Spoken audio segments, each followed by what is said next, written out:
Before escalating to formal eviction proceedings, a demand for rent letter creates a documented record of the rent owed, gives the tenant a final opportunity to pay, and signals that you're prepared to take legal action. Welcome to Tenant Screening backgroundcheck.com. Here's how to use a demand for rent letter effectively.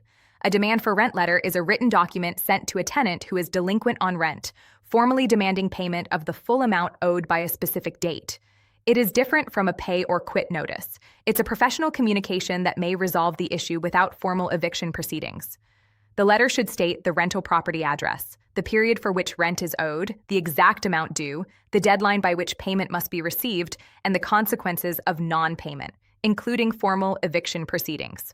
Sending a demand letter before filing creates a paper trail showing you gave the tenant notice and an opportunity to cure. In some states, this documentation is helpful in court. In all cases, it creates a professional record of your efforts to resolve the situation.